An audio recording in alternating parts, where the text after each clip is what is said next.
Pikë përkrahet nga Prishtina Ticket.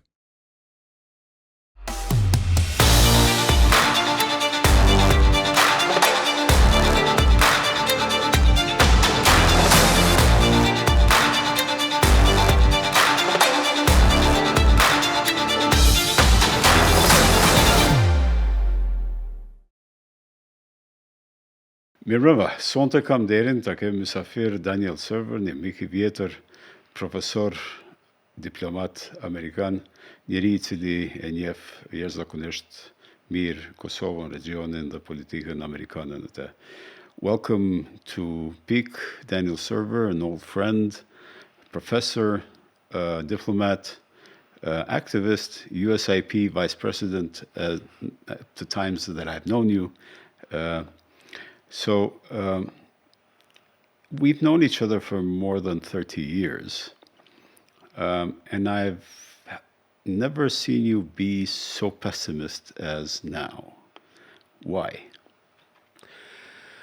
Well, I'm pessimist about the American administration. I'm not pessimist in general. Yeah. I'm pessimistic about the American administration because it has abandoned what I regarded as the most important enterprise of the U.S. government, which is defending democracy at home and expanding and defending democracy abroad. At home, they've decided to try to limit voting by people they don't like. And this is very, very clear. The president is clear about it. The administration is clear about it. And once you decide to do that, you can't decide to defend and expand democracy abroad. So you saw an intervention in Venezuela. We could debate whether that was legitimate or not. But you haven't seen any democratization in Venezuela. Quite to the contrary. It was decapitation. It was decapitation, and somebody in charge who obviously is doing some of America's bidding, but is no more democratic than her predecessor. We see it in the failure of the State Department in its Western Balkans paper to mention the EU. The fact is that the administration is hostile to the European Union, regards it as an adversary, not only in trade, where we are competitors in trade. I mean, that's trade and investment, and we have always had to deal with that aspect of the relationship. But there's no sense in which the United States would support EU accession for Kosovo. I mean, the EU isn't even mentioned in that paper. It doesn't exist so far as the administration policy is concerned. Now, would this be only this administration, or can we argue that it is actually a paradigm shift?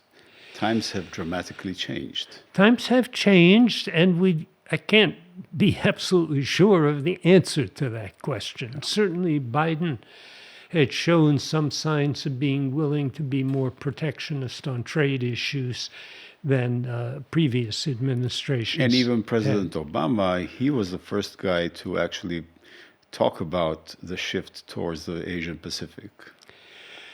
Yes, but the shift towards Asia Pacific is different from a shift against free trade. I mean, those two things are two different things in American policy. I think some of the shift on trade is likely to persist. Some of the tariffs persisted from the first Trump administration right through the Biden administration. And I think some of them may continue to be levied in the future. But I think the friendliness with the European Union can be renewed if a president wants to do that. And I think they should want to do that. I think the European Union has been a great asset to the United States. I don't share the view that we carry a disproportionate share of the burden. I think we did at one time. That shifted a great deal over the years. The Europeans, certainly here in the Balkans, they carried the vast weight of the expenditures and, frankly, eventually of the military deployments as well. So I don't think we were unfairly treated by the Europeans in the Balkans. Quite to the contrary, I think they paid a lot of our bills. Yes, but if one were to argue in realpolitik, isn't this a moment in which America says, and not Trump, but America and the future president as well, says, we're enough with state building. We won't do this anymore. Other continents have to assume responsibility. We have a responsibility towards the Western Hemisphere, as President Monroe established a long time ago. And we should take care of our own airports, as President Trump said, and not the airports of third world countries. Well, there are a lot of holes in this argument, it seems to me. Sure, we should always take care of our own problems first. There's no question in my mind about that. And frankly, even at its peak, USAID wasn't spending a hell of a lot of money abroad. The United States spends a much smaller percentage of its GNP, or spent a much smaller percentage of its GNP on foreign assistance than most developed European countries did. We were not carrying a disproportionate part of the burden. We should always pay attention to our own hemisphere, of course, but the kind of attention that the Trump administration is paying is essentially strengthening the autocrats of the Western Hemisphere, and one could claim also in Iran with yes, the war, and countering. Brazil is the biggest democracy in Western America, in Western Hemisphere, and the Trump administration can't abide its democratically elected president. I understand why they can't. They prefer his more autocratic predecessor. So, sure, there's always room for debate on this subject. How much attention to pay to the Western Hemisphere, how much to Asia Pacific, how much to Europe. And rebalancing towards the Asia Pacific makes a certain amount of sense. But in order to do that, you can't leave catastrophes in your wake, and you can't make catastrophes. I mean, you can argue that the first war on Iran had some positive impact because it destroyed a lot of the nuclear program. But the second war was crazy. And the second war really demonstrated American weakness, as my former dean, Elliot Cohen, has written in The Atlantic.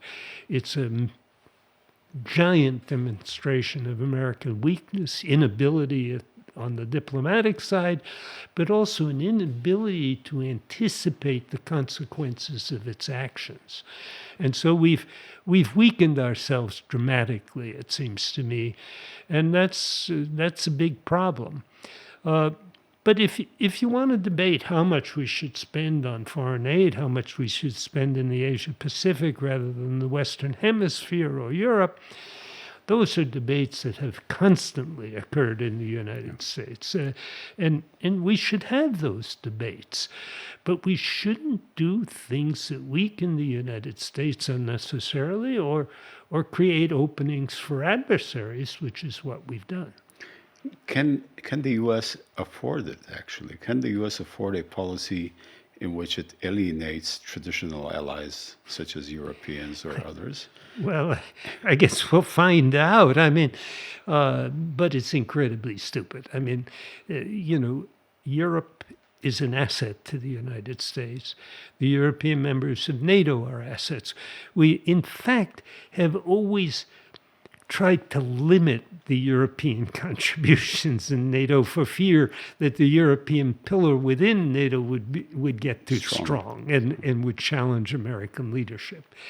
I think that was also a mistake. I think we needed a stronger European pillar within NATO, and now we're going to get one.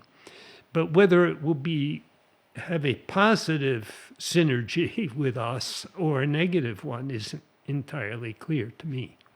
Now, for a man who has bridged almost all of his life the divide between the US and Europe, trying to bring both of those together, and specifically this part of Europe, Western Balkans, if you turn back and you look at our 35 and more years of friendship, what could have gone better? And it didn't. Well, I think Kosovo went pretty well. And frankly, we gave up state building in Kosovo, basically with independence or even before independence. I mean, this notion that the Trump administration is innovating by giving up state building in the Balkans is silly. We gave that up a long time ago. We gave it up in Bosnia after the failure of the April package in 2006, the failure of the constitutional amendments. Which was the last attempt to actually make Bosnia functional. Yeah. I have come to believe, I protested the end of the war when it happened. The end of which war? The end of the Bosnian War. Yeah. When it happened, I was the special envoy for the Bosnian Federation. The Federation was winning the war. You were the one who was bridging the gap between the Bosnian Muslims and the Croats. Yes, and I had a retired general who was working with me. We couldn't give them military advice, but we were working on civilian military issues and things of that sort. But unintentionally, the Americans in that last bombing of the Serbs in Bosnia, they ran out of targets very quickly, within 2 days, because the Serbs parked all their tanks and artillery pieces next to mosques and schools. And so they went after secondary targets and tertiary targets. And yeah, the fourth level targets, and they were the communication nodes of the BRS, the Bosnian Serb army. Well, unexpectedly, when we hit those, we actually discombobulated the whole Bosnian Serb army, because they were actually quite a small army, tens of thousands.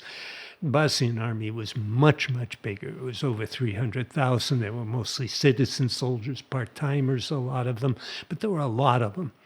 The Serbs had managed to control the confrontation line through the war, mainly by moving their troops around very quickly, because they had extraordinarily good communications that were classified communications. When we hit the communication nodes, they got disarticulated. And the Federation forces, which they didn't fight with each other. I mean, this is often stated as a criticism. They were fighting in parallel and competitively, because they each thought that if they could get a town, if you could get Bogojno, you could keep it. Yeah. And the Croatian army was helping the HVO a great deal from behind. That formula for taking territory is actually exactly what the British and Americans did in North Africa during World War II, where they competed for territory. And it worked. And it worked amazingly well, so well that very few people were being killed at the end of the war. The Serbs were getting ready to abandon Banja Luka. And I was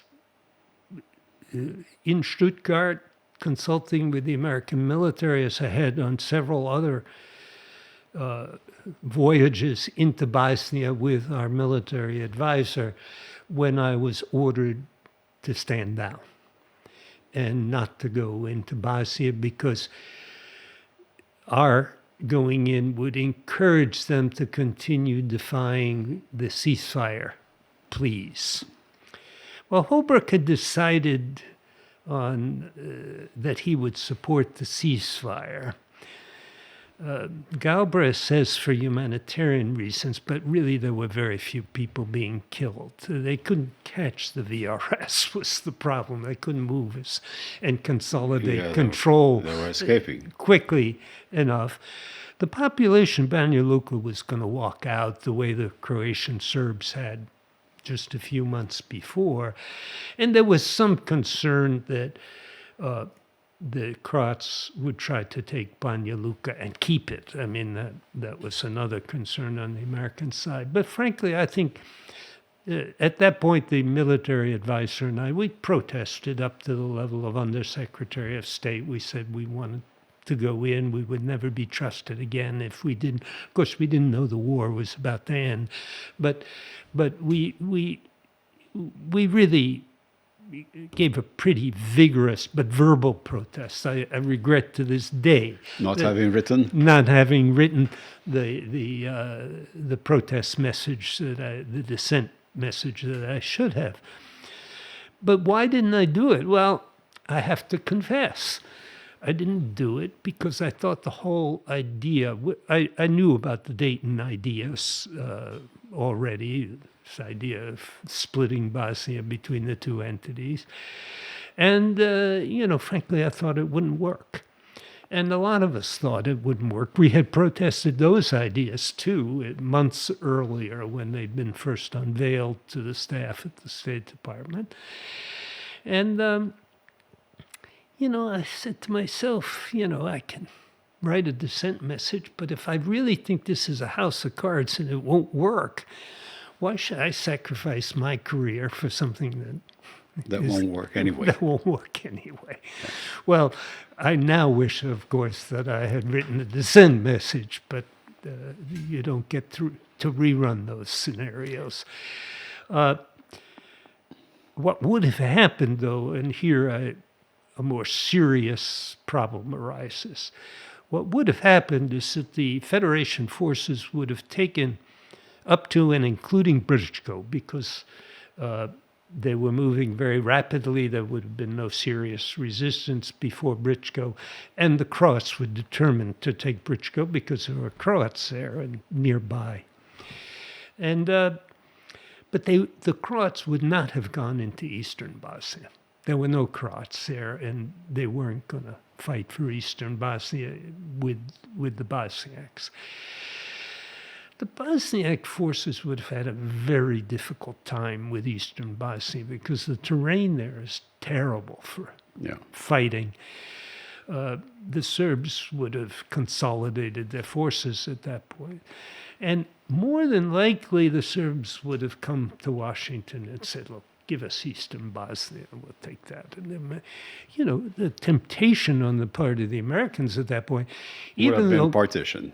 Is partition, and that's something I definitely didn't want. Yeah.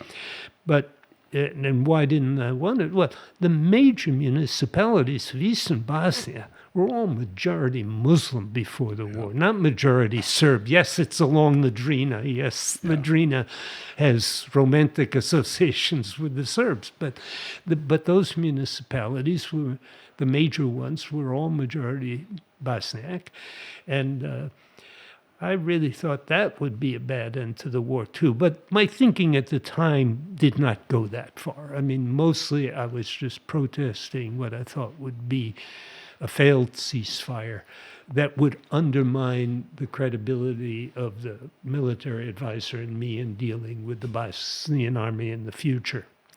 Why are we stuck with unfinished conflicts in the 21st century? Because we like to negotiate them rather than end them with militarily. So there's good reason for that. I mean, a lot of people get killed in these things. Not many people were getting killed at the end of the Bosnian War, and frankly, not so many people were killed in Kosovo either. And Kosovo was resolved militarily. And Kosovo was resolved militarily. By NATO, of course. Yes, it was. My impression is that the Serbs had learned from Bosnia that rounding people up and putting them in concentration camps is a pretty bad idea because it gets you a lot of bad publicity. So they, Like Omarska and... they were cleverer Yeah. in Kosovo. They'd take a prominent citizen, stand him up in the center of the square and put a bullet in his head, and a lot of people would leave town. I don't know if that's, you were here, you know better than I do. Was that true? Sure, Bayram Kilmendi and his sons Yeah. on the first day, and many other people, Yeah, yes. yeah. I remember Professor Kaushi. Professor Chaushi, yes. of Chaushi. course, Yeah. Uh, Bardul Chaushi, yes. Yeah. And so the Serbs were smarter about not trying to kill a lot of people. They were trying to move a lot of people without their own logistics involved. So they were very happy to see people climb on trains, which still existed, climb on tractors and drive out of... With a Kalashnikov behind their backs, of course. But Yeah. Yes. Yeah, and it worked better for them, frankly. But in any case, the conflict was won militarily by NATO. So why does it take a quarter of a century to still continue with an unfinished conflict? Why do we have to go through cycles in which Milosevic is reignited, rediscovered? But I think what you have to appreciate was that the Americans did not, before the end of the war in Kosovo, have a clear and unequivocal commitment to Kosovo independence. No. So they were willing to negotiate something short of that with Milosevic, and that's what they did. And the Russians. And with the Russians, yeah. They had a problem with the Russians because the intervention had been not authorized by the Security Council. Explicitly. And there were concerns about that. And frankly, I think there were good concerns about that. That was not the way we would have preferred to act. Yeah. But it was the unipolar moment, and we did act. And I think there were people who felt, we did what we had to do, but let's now not quite make it up to the Serbs and the Russians, but let's not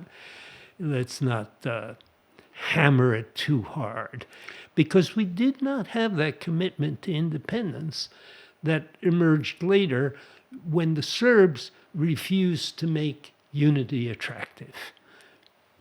One of our mutual friends, Stanos Beremis in Greece, he advocated early on, and he had a good reason. He said, we need to recognize Kosovo independence in the year 2000.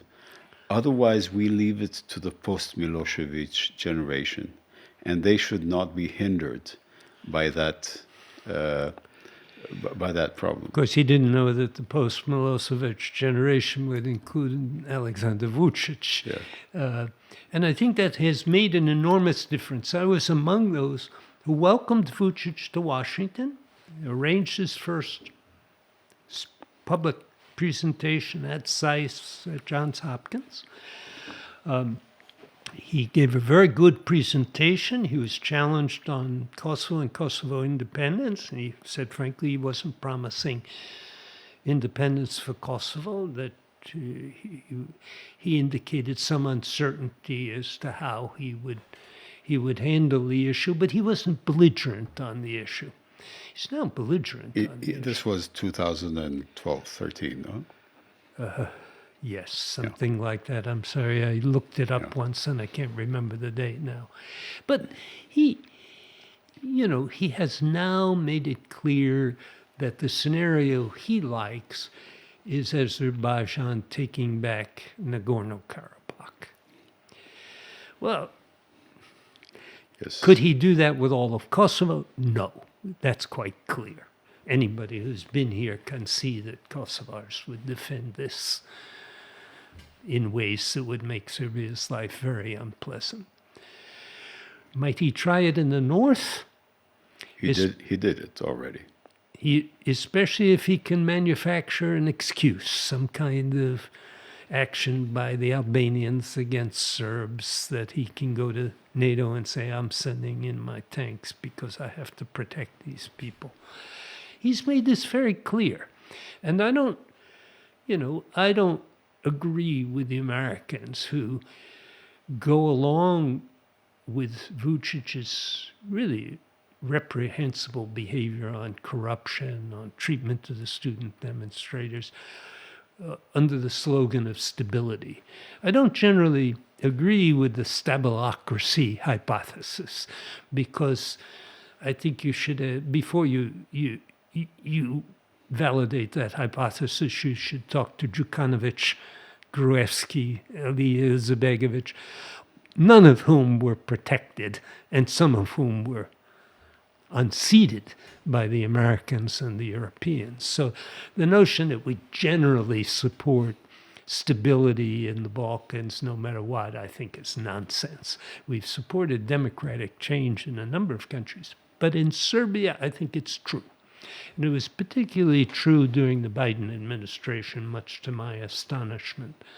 And now it's that the Trump administration has not embraced Vučić, that's true, but they also haven't criticized him, nor have they exacted any consequences for Banska, for the rioting against the NATO troops, or for the kidnapping of the 2 Kosovo policemen.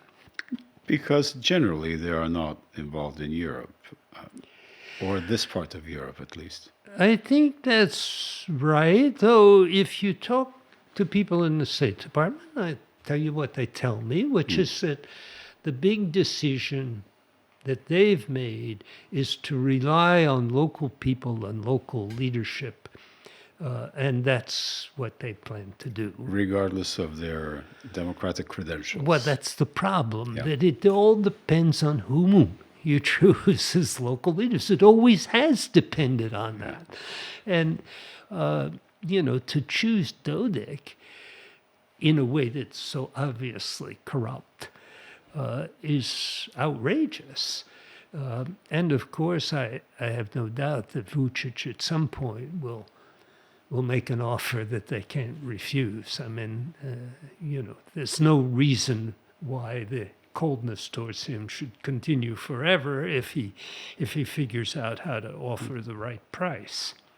So what we will have is more of Vučić in the next 5 years if he goes to elections, in which he will, and he wins those elections, which seem that it can happen. I think that's the likely outcome. I've talked to people who are advisors to the students, and they don't expect to win the election, but they do think they can have a real impact. The problem, of course, for Kosovo is that I forget what they call the something memorandum declares.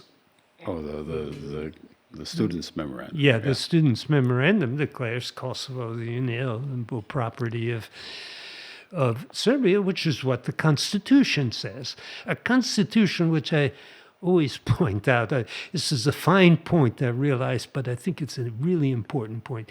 That Constitution only passed the requirement for how many voters voted by not counting the Kosovo Albanians. Yeah. Now, the Kosovo Albanians didn't vote and wouldn't vote, but they had the right to prevent the passage of that Constitution by not voting. And they were denied that right. And it's one of the things that really turned me towards independence as the only solution. Because if they're not counted as citizens in determining what the new Constitution will be, what are they citizens of? They can't be citizens of nothing. They must be citizens of their own state. Now, in one of my pieces, I wrote that the students can also claim that the earth is flat, and that won't change much No, it's the a way we see purely political maneuver by the students. Some of them, no doubt, believe it. Yeah.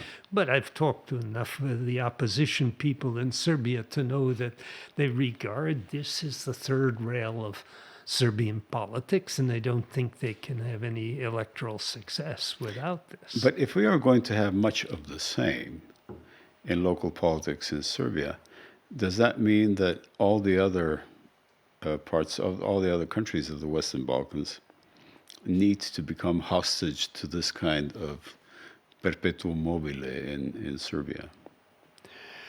No, I think what the other countries in the Balkans need to do is those that are not NATO members yet should become NATO members. They should form a cooperative arrangement within NATO, since the Article 5 guarantee is in doubt these days, at best in doubt. I would say invalid, unlikely to be triggered. But NATO is many things besides the Article 5 guarantee. It's interoperability, it's planning, it's exercises. They should refocus on those things.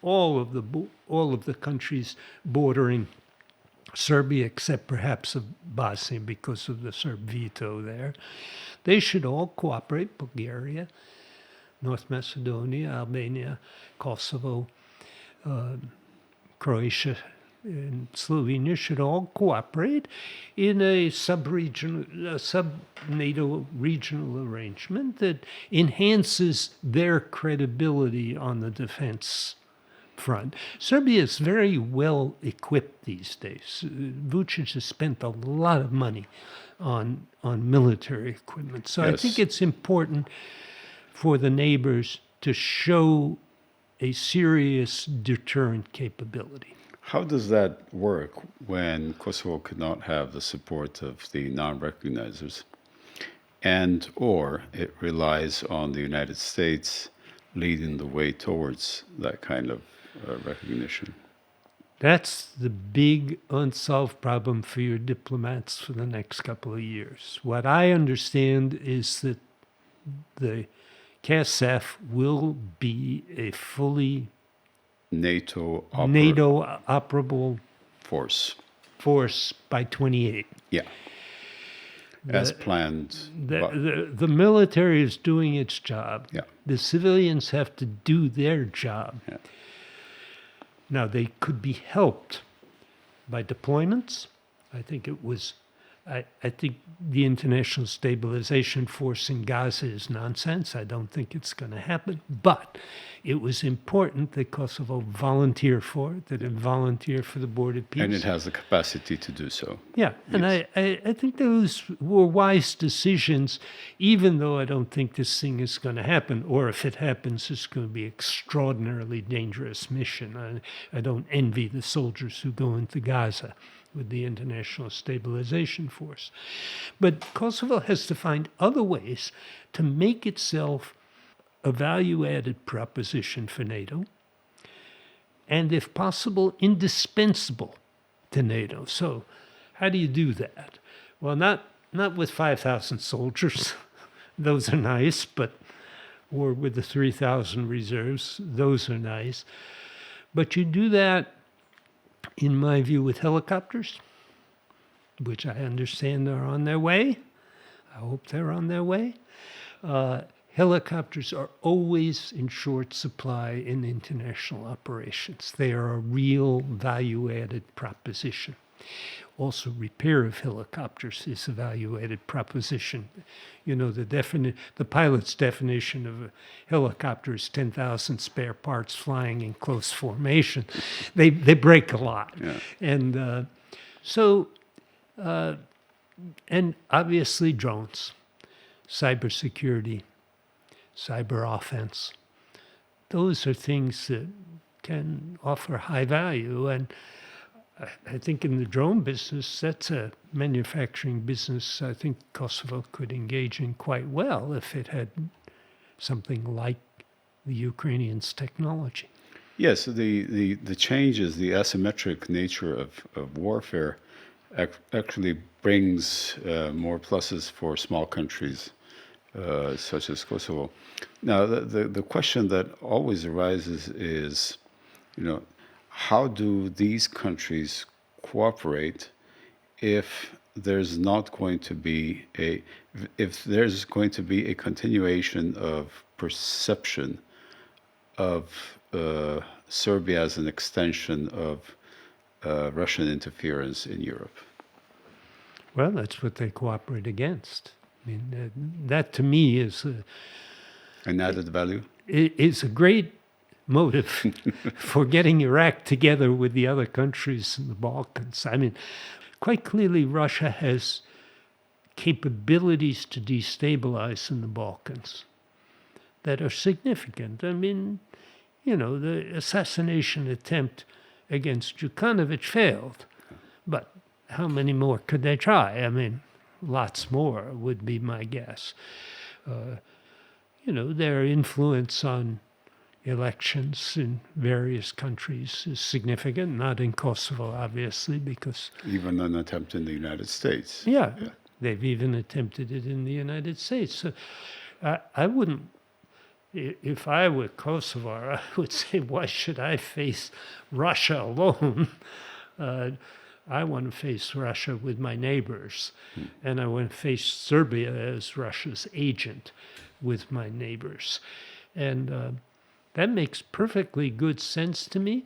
And, you know, while the Americans are looking the other way, because that's what they're doing with NATO these days, you know, I'd get my act together and make sure we had in place all the interoperability, all the procedures, all the exercises we need to be responsive to a more aggressive policy by Russia. I mean, if Russia loses in Ukraine, and I do think Russia may lose definitively in Ukraine, it's not going to make them nicer. Define loss. Well, Will it keep territory? Even a de facto division at this point would count as a loss if it's not de jure. They clearly have aimed for a legal division of Ukraine, but I don't really think that's their most serious ambition. Their real ambition, they deny Ukrainian statehood. This is like Serbia and Kosovo. Serbia denies Kosovo's statehood. An ambassador of Serbia told me recently that I was talking about the southern province of his country. Yeah, I didn't even object because he sounded like such a fool. I didn't think it worth objecting.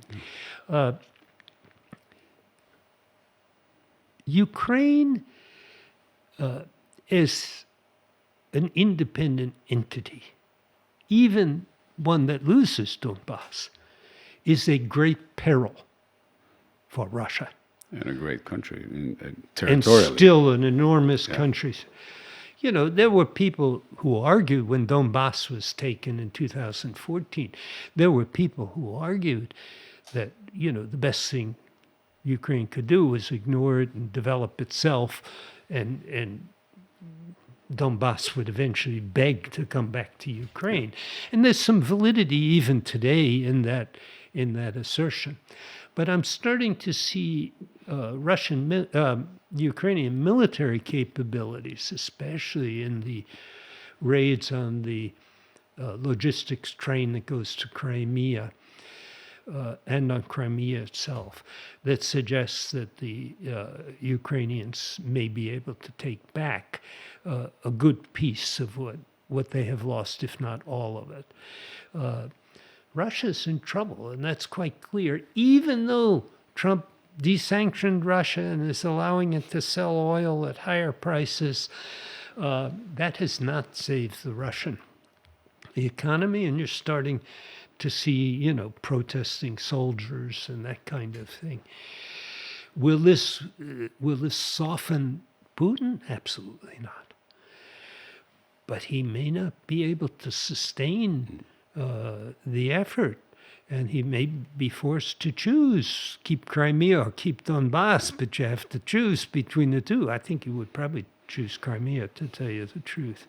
It's much more important strategically than Donbass. Yeah, European states have spent the best of these 2 years trying to understand the signals coming from Washington, and there are Washington watchers the way there were Moscow watchers during the the Cold War. Now, for the most pro-European country, and the Poles might argue otherwise, but we consider ourselves the most pro-European country, what is it that we have to understand about Washington that has to do with us existentially? Because we feel we are existentially linked to Washington, to the United States. You have to understand that the United States that existed, that you admired, that you wanted to imitate, l'America, it is not in power today.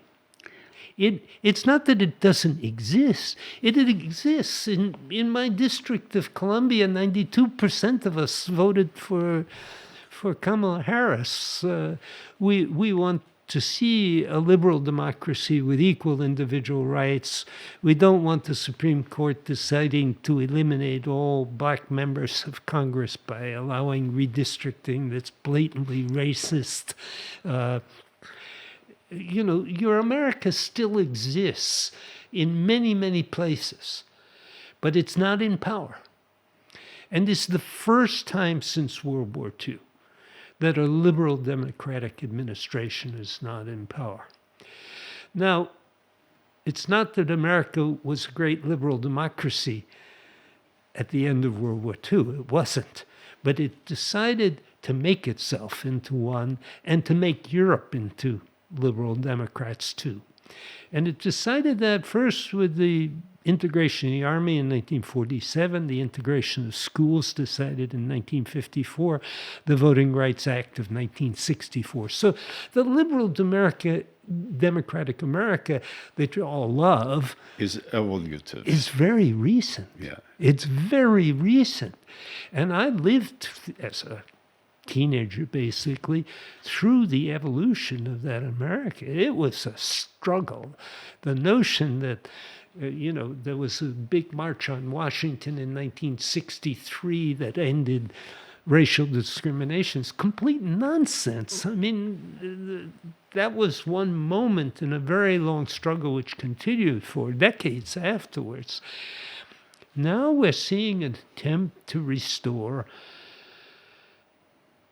a white supremacist Christian concept of America. And that's a very different America from the one you know. And the buttons that you're going to have to press diplomatically are quite different, especially because it's not that it's such a principled administration, it's a transactional one that responds to things like hiring its favorite lobbyists. And that's a very different Washington to operate in from the one that you're familiar with. I remember, I don't mean this as a criticism at all, but I remember one day I went to Heritage Foundation, which is a right-wing Republican foundation, but a definitively liberal democratic one. I mean, they're not Christian nationalists. And Vyosa Osmani, while she was president, gave a wonderful pro-liberal democratic speech. And I couldn't help but think, what, when they hear this in the White House, do they understand it at all? Do they appreciate it? I mean, they're behaving antithetically to this every day in domestic American politics. How can they support it abroad? And I don't mean that as criticism of her. She was a really good defender of Kosovo's interests in Washington. But I think you have to learn to press these other buttons. And to her credit, she did with the Board of Peace. And that's the kind of thing you're going to have to do. And you're going to have to be transactional in how you deal with the Americans. You want us to do something? You do this for us. Does this mean that the next quarter century will be transactional? I can't predict next year, much less the next quarter century. What I know is... No, what I mean is the point where we are irreversible. Does this mean that the United States has said, okay, liberal democracy has worked so far, let's try something better? No, I don't think so. I don't think so. You know, if the election were held tomorrow, I'd have no hesitation to predict a massive blue wave Democratic victory. Really a surprisingly big one.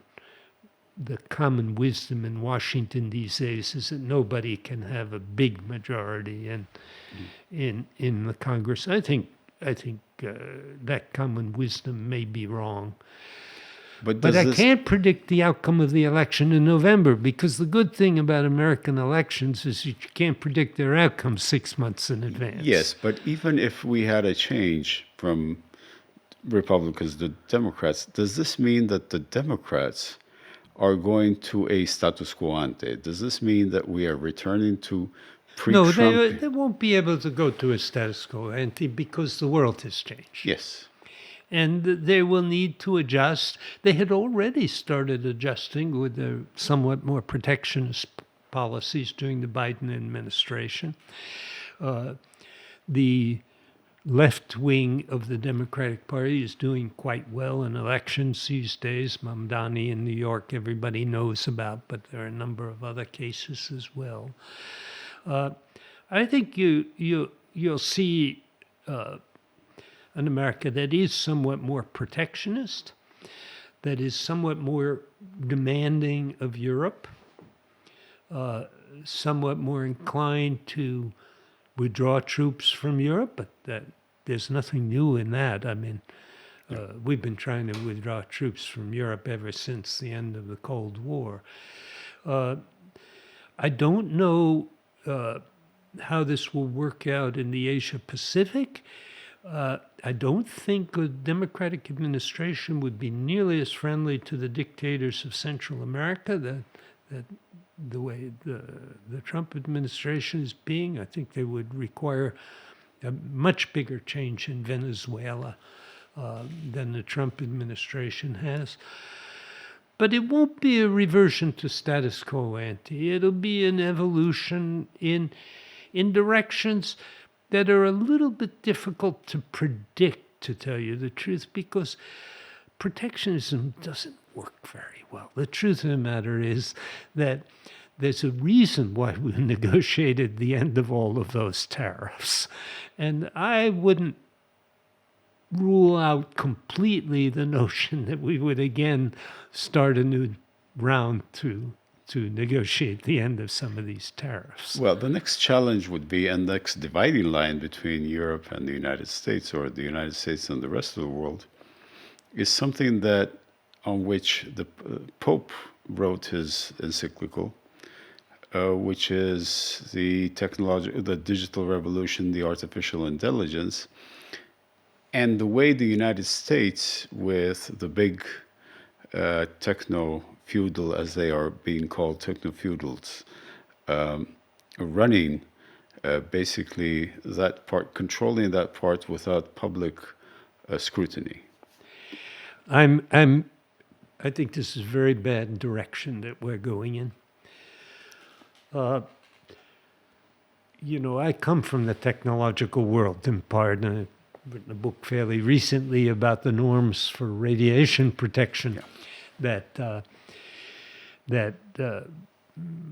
really the whole world uses, and it's been a great benefit to all businesses that use radiation, that the whole world basically agrees on what the basic protection standards are. I think it's been a terrible thing that AI regulation has gone in completely different directions in Europe, the United States, and China. With the United States perhaps being the most sort of laissez-faire of the directions. Now, it's true that we have very good reason to press ahead as hard as we can on artificial intelligence technology because we don't want to be left behind. But I don't think that means forgetting about some basic protection standards. I think people expect and should receive assurances that AI will do them no more harm than technologies that predated AI. And they will not be served well by the examples of the past, because we have the social media, which have to a great extent hurt democracy throughout the world. Absolutely, when it was anticipated to help it. But frankly, the tech pro now trillionaires, not even billionaires, who are pursuing this stuff aren't interested in democracy. I mean, No. Elon's made himself very clear on that subject, as have the others. This is part of the anti-democratic wave in the United States. I mentioned white nationalism, Christian nationalism, but there's a whole nother sector of tech bro elitism that opposes all regulation of AI, and that's a mistake. And so the next war that has to be fought politically in the United States, and we will have to watch it because it has enormous consequences on our lives, is actually how to regulate social media and artificial intelligence. And so far, there's not a big difference between Republicans and Democrats. Well, Biden was trying some softer approaches through the National Bureau of Standards. I forget what it's called now. National Bureau of Science and Technology, I think. No, he was trying some softer approaches, somewhat tentative, but even that's been wiped away. I mean, they're not being permitted to pursue that stuff. That was exactly, I mean, the Europeans went a little too far, I think, in adopting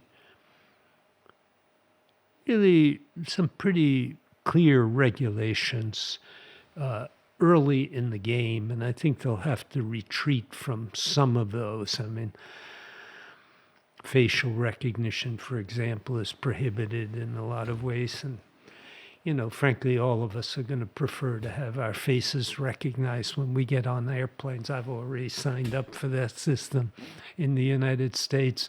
I don't care if people know who I am. I think that's part of being a citizen, is being identifiable. So I think there's no clear, we should be doing this, we should be doing that. But I'm pretty convinced that we should be doing nothing in terms of regulation is a bad idea.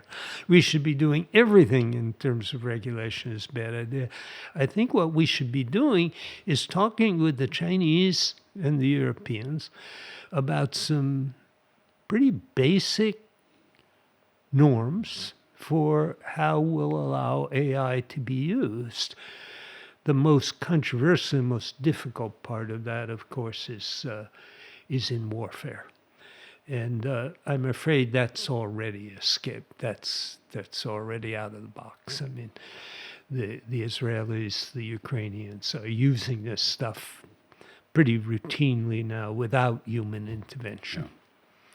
Yeah. Now, if you were hired, you were in the room, and you have the leaders of the Western Balkans sitting together, and they ask you three questions, not one question only, but with three advices, how to understand America in the next 2 years and what to do about it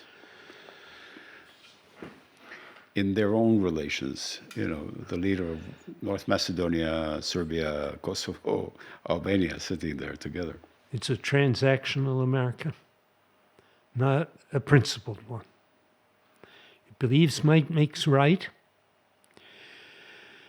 You're all small countries. What you got to do is somehow show value added, because it is transactional. Yes, but then I, as a small country from Kosovo, will say that means that we have to do it all alone. Each one of us individually. No, I would say no, definitely not individually. I would say, look, if if you want to get together and signal clearly that you're prepared to defend yourselves because you think Serbia might be a problem, you should do that together, not separately. But I would also advise, look, this isn't forever what's going on. Might makes right is proving to be a disaster. The second Iran war demonstrated American weakness unequivocally. And, hopefully the Americans will understand that and learn from it and back off some of their stupidities. There's going to be a whole new crop of politicians coming along. They're in the Congress, they're in the states. You got to know who those are and cultivate them. You can't only focus on an administration that will be gone in 2 years. You, of course, have to consider the possibility that they'll win another election as well, that Vance or Rubio or whoever it is will win. But don't ignore the other alternatives, which are in the states and in the Congress. And the Congress is a serious player anyway on many issues. And, most embassies in Washington have understood this and cultivate the Congress a great deal. The Kosovo embassy has a big problem because it's very small and doesn't have all the capabilities that some of the others have. Some of the embassies hire PR firms. I've never been comfortable with this idea because I was an American diplomat abroad and we never do it. I mean, so far as I know, we never do it. And I would be very uncomfortable as an embassy officer having to deal with an outside PR firm. But, there are people who do it and do it effectively. I think Dodik did it and did it effectively. He hired lobbyists. One of the most interesting results of the past 5 years has been, well, not 5 years, but 4 years, has been that Europe has been pressed on the one side, and from totally different points and reasons, from Putin's war on Ukraine, and President Trump's emergence as a leader who says, we will not be this is the end of the unipolar moment. And that has created a new dimension of identity, of security for Europe, a European security space of the future. How do you see it developing from the UK to Turkey to Ukraine, basically?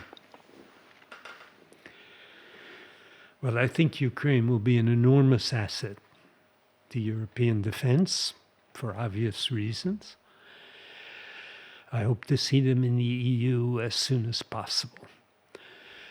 I think the EU will have problems with that. Ukraine and NATO is a problem for the Russians, but it shouldn't be a problem for NATO. NATO should do it as quickly as it possibly can. And I don't rule that out, actually. I even think the Russians, under a new administration, might rethink that. Why? Because the Ukraine outside of NATO after this war will have temptations to go nuclear. Yeltsin once told the Poles he didn't mind if they joined NATO. And I imagine the reason for that was that he didn't want Poland outside the alliance and developing its own nuclear weapons. And the alliance is the best guarantee the Russians will ever get that these countries don't get nuclear weapons, Germany, Poland, Ukraine. Why? Because the Americans won't allow them. So, I can picture, I realize this is very fanciful from everybody else's point of view, but I can picture a world in which Ukraine and NATO is not as big a problem if the Russians lose the war, is not as big a problem as Putin has made it out into being. That said, Brexit was clearly a mistake. a very serious mistake. I might hope the Brits would correct it, but I'm not seeing that in their domestic politics. Quite to the contrary, they seem to be ready to empower people who brought them Brexit, which is a crazy thing to do. You know, hatred of immigrants is a self-injuring phenomenon. You hurt yourself. The Americans are finding this now. All of a sudden, they're not going to have Haitians in their nursing homes. Are you kidding? We're not going to have any nursing homes. Turkey is a different kind of problem, not only because of Europe's hesitancy about Turkey, but because of Turkey's hesitancy about Europe. And I don't know how that resolves itself. To me, if I could redraw the map of Europe, Europe would be stronger with Ukraine, Britain, and Turkey as members of the European Union and of NATO, and I think it would be a great achievement. But nobody can picture how you can get there from here. But if you ask me what would make Europe strong, what would make European security dimension truly a world power, that's what it would be. Dan, you, and this is the last question because it's been an hour already and always pleasant talking to you. At the end of the 90s, you took young Kosovars and tried to train them into understanding that they have to negotiate and that life is negotiations. Basically, took a group of them to Sofia and talked to them. After the war, you brought Kosovars from different aspects of life, ex-guerrillas, political leaders, journalists, etc., to the U.S., trying to make them understand that they have to cooperate with each other, that they have to negotiate now internally, not only externally. If you were again in a room with Kosovars and you had to open you have to give the opening sentence to them, what would you tell them? You still got to cooperate with each other. There's no real alternative. And I must say that I believe that some of those meetings were enormously productive. But the truth is that Hashim Thachi told me years ago that it was the meeting in Lansdowne, Virginia, at which he and other KLA guys realized that the war was really over, that they were going to have to do politics, not army. And to their enormous credit, I still think it's amazing, they actually gave up their weapons. There are very few, cases where that's actually done. The Bosnian War ended with everybody still taking their weapons home. The KLA gave up its weapons. And it did enter politics. And it entered politics. Some people say, well, the Americans just inaugurated Thachi immediately. That's not at all true. He waited his turn on power for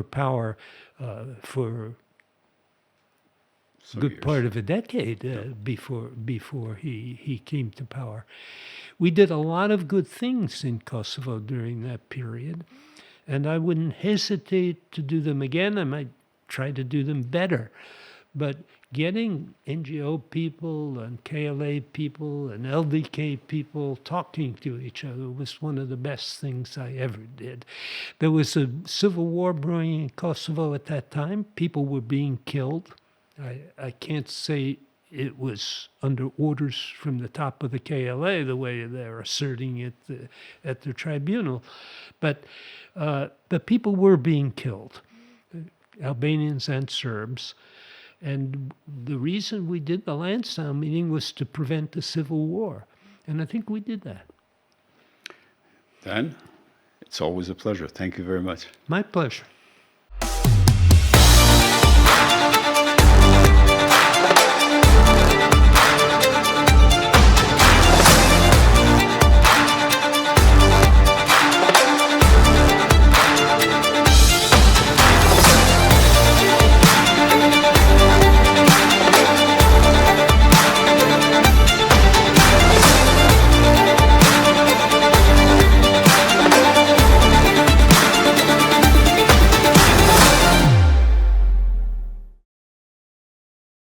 Pikë përkrahet nga Prishtina Ticket.